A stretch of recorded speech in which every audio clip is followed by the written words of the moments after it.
In a bustling Lagos suburb, the afternoon sun bore down on the sprawling market. Voices mingled with the scent of fried akara and fresh fruit. Amidst the chaos, Tolu stood with a hardened expression, clutching a letter that threatened to unravel her world. A soft-spoken yet formidable woman in her mid-30s, Tolu had battled for years to secure her family's legacy, their modest yet beloved home. "How can they do this?" she seethed, glaring at the official-looking letter. Her friend Amaka leaned closer, eyes wide. "Anne, what did it say?" Amaka asked, concerned. Tolu handed her the letter, arms crossed tightly over her chest. "My uncle wants to sell the house my father built with his own hands. Can you imagine?" Amaka scanned the paper, shaking her head. "This is madness. But I thought he promised to protect it until your siblings are of age." Tolu nodded, anger simmering beneath her calm surface. "He did, but promises mean nothing to those with greedy hearts." Tolu's mind was a storm as she entered her one-room apartment. Her younger brother Dio was spread out on the thin mattress, engrossed in his notebook. "Dio, did Uncle Femi tell you anything when he came by last?" Her voice was gentle yet probing. Dio shrugged without looking up. "He just asked if we needed anything, and then he asked about the bank details for school fees." Tolu's heart sank deeper. "Bank details? Okay." Dio finally glanced up, sensing the tension. "Tolu, everything all right?" She forced a smile. "Of course. Just thinking about work, that's all." Later that evening, Tolu sat in the shadowy corner of their living room, staring at the letter by candlelight. Her phone buzzed with a message. It was her cousin, Sola. "Tolu, I just heard something that might interest you," read the text. "What is it now?" she muttered, her fingers swiftly typing a response. Sola replied almost instantly. "Uncle Femi is meeting some real estate people tomorrow. Be careful." Tolu's blood chilled. "Thank you, Sola," she whispered, determination setting in. The next day, Tolu snuck into the crowded office of a friend who worked at the local council. "Olamide, can you help me check something?" she asked, trying to sound casual. Olamide, a sharp-witted woman with a keen eye for detail, nodded. "What do you need, Tolu?" "A listing on my family's property. I need to know if there's any pending sale," Tolu replied, her voice tight. Olamide raised an eyebrow. "Ah, this must be serious. Wait a moment." As Olamide typed away, Tolu paced the little office nervously. Minutes later, Olamide looked up, her expression grave. "Tolu, the house is already listed for sale, and it's fast-tracked." Tolu's heart pounded in her chest. "Only Uncle Femi can do this. I need to stop him," she whispered fiercely. That evening, Tolu confronted her uncle in his lavish living room.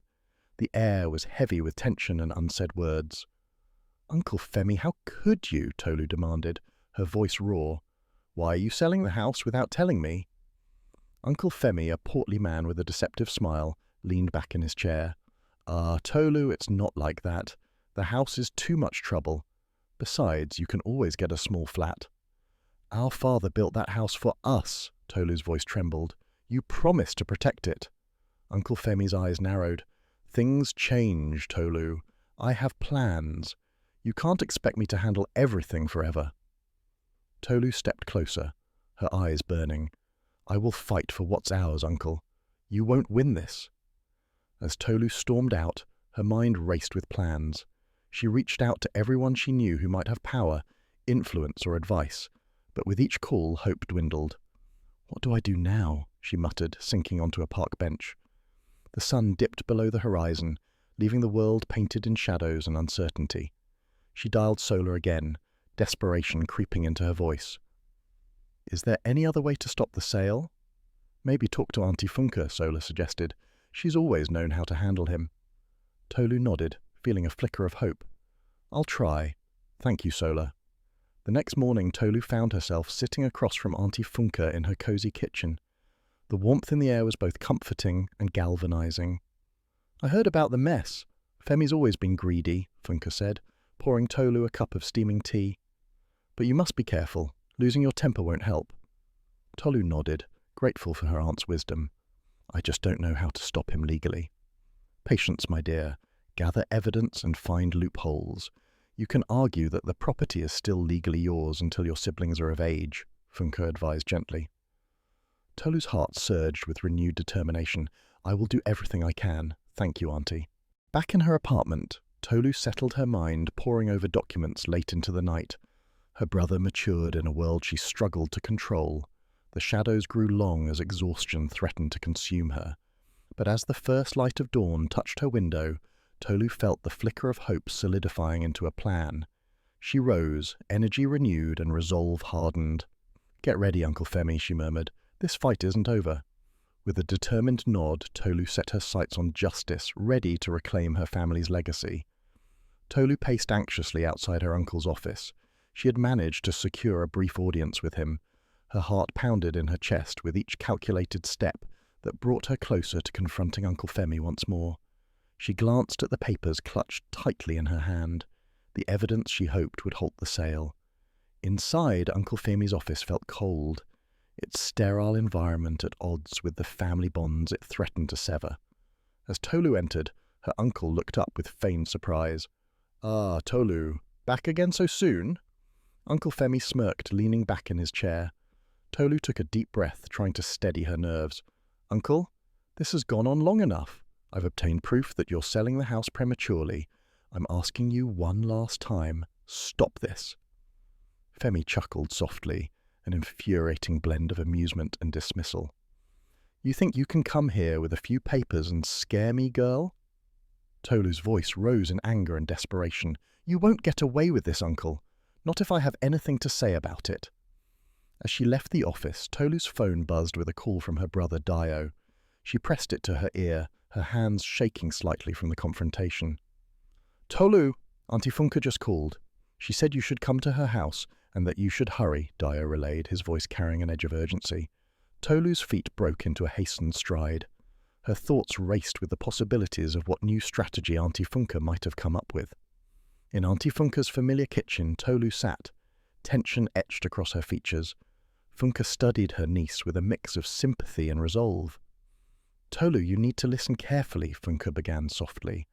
"You're up against a man who's driven by greed, but you're not alone in this." Tolu looked up, her eyes pleading for guidance. "What can I do? He doesn't care about our family, only his interests." Funke reached over, gently clasping Tolu's hand. "The courts can help, but it's not just paperwork you need. Persuading him otherwise might take more, a change of heart." Tolu stiffened, skepticism in her eyes. "You're saying I should appeal to his heart? After everything?" Funke nodded.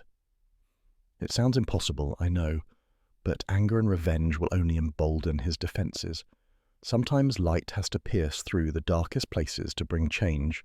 Have you prayed, Tolu?" Tolu hesitated, her resolve wavering. "Pray? Auntie, sometimes it feels like God is silent." Funke's words lingered long after Tolu had left the comforting glow of her aunt's home. As she walked along the crowded streets, Tolu felt the cold slither of doubt entwined with the warmth of hope. Back in her tiny apartment, she noticed Dio asleep on the couch, his peaceful face a reminder of what she was fighting for. Quietly, Tolu knelt on the rough floorboards beside her bed, her heart heavy with frustration and an unexpected yearning for peace. "God, I don't know what to do anymore," she whispered into the shadows, tears slipping down her cheeks. "If you're there, can you help us? Help me understand what to do next." A few days later, a tense family meeting was convened at Auntie Funke's house. Tolu sat silent but expectant, Dio beside her, fidgeting nervously. Uncle Femi sat across the room, his posture rigid, eyes wary. Auntie Funke's voice cut through the tension like a knife. "Femi, we're here because we love this family. Tolu has made strong points, but there's something else you need to see." She gestured to a group of photographs pinned to the wall, memories of late nights in that cherished house, filled with laughter and history. Tolu's heart squeezed as she saw her father's warm face among them. Uncle Femi's eyes flickered over the images, his facade cracking just slightly. "What is this supposed to do?" Tolu stood, her voice calm but firm. "Remind you of what you're destroying, Uncle. The memories, the promise." For the first time, something like doubt flickered across Femi's face, but old defenses came rallying back. "Sentimentality won't pay debts, Tolu." The family meeting ended without resolution, leaving Tolu deflated. As she walked back home, Dio by her side, she couldn't shake the despair clawing at her resolve. But later that night, an unexpected call came from Sola. Her voice trembled with urgency. "Tolu, Uncle Femi collapsed on his way to another meeting about the house. He's in the hospital." The news hit Tolu like a physical blow. Her mind swirled with conflicting emotions. Anger remained, but it was swamped with concern. At the hospital, the sterile halls felt suffocating. Uncle Femi lay in a bed, wires connecting him to beeping machines. It was jarring seeing him so vulnerable. When Tolu entered the room, his eyes opened slightly, finding her face. "Tolu," he croaked weakly. She swallowed hard, torn between lingering resentment and compassion. "Uncle, how are you feeling?" "Broken," he rasped. "Maybe in more ways than one." As they sat in the stark room, quiet filled the spaces between them. Tolu realized the truth. All this time, she had been asking for change in him. Maybe she needed to look inward too. The days passed with uncertainty pressing upon Tolu's shoulders. She visited the hospital regularly, each time grappling with the delicate dance between anger and forgiveness. Uncle Femi's demeanor shifted too, his defenses crumbling bit by bit as he saw the sincerity etched on Tolu's face. One evening, Tolu opened her father's cherished Bible, reading words she'd long ignored. An old verse hit her with fresh clarity. "Love your enemies, do good to those who hate you." Her heart wavered at the thought. Could she really live it? One afternoon, as Tolu sat beside her uncle's hospital bed, he spoke quietly, surprising her with unexpected humility. "Maybe I've been wrong, Tolu. All this time," he confessed, his voice ragged. "It's not too late, Uncle. There can still be healing. But I need to know this will end," she implored softly. Femi nodded, tears glistening in his eyes. "I promise to stop the sale. I've seen something different in you, Tolu. You didn't give up on family, neither should I." Late into the night, Tolu sat alone, reflecting on the bewildering journey. It had been a test of patience and faith, both tested beyond familiar limits. Now she saw more clearly. The heaviness of revenge had lifted, replaced by the possibilities of reconciliation, a testament to the prayers whispered between walls shadowed by weariness and hope. The following week, the house sale was formally halted. Family members gathered once more, this time under the joyous weight of resolution. Auntie Funke's home brimmed with animated chatter and laughter, washing through the rooms like a cleansing rain. Tolu found herself next to Dio, who grinned up at her with youthful brightness. "I told you we're going to be okay, didn't I?" Tolu smiled back, ruffling his hair. "Yes, you did. Maybe God listens after all, Dio." As the house began to settle into a new rhythm, Tolu realized how deeply God had been woven into their story. It wasn't a neat ending, but an authentic embrace of the scars and their stories. Each step taken felt like a tangible faith, one lived between both struggle and surrender. Reuniting with Uncle Femi had been unexpected, and while not perfect, it was progress towards wholeness. The sun cast long, golden shadows across the yard of their restoring home, colouring it with warmth and promise. At the edge of the crowd gathered, Tolu spotted Uncle Femi, who offered her a subtle nod, a silent agreement of the new beginning. As Tolu looked toward the horizon, she prayed her heart would stay open to God's mysterious grace. In that moment, she understood what true forgiveness meant, releasing the burden and choosing love over vendetta. In the weeks that followed, the family sat together, sharing meals and memories within the storied walls. Laughter and peace wove through afternoons and evenings, the house reclaiming its purpose as a home. Each day was measured by grace, an acknowledgement of how far they'd come, and how God alone had the power to heal.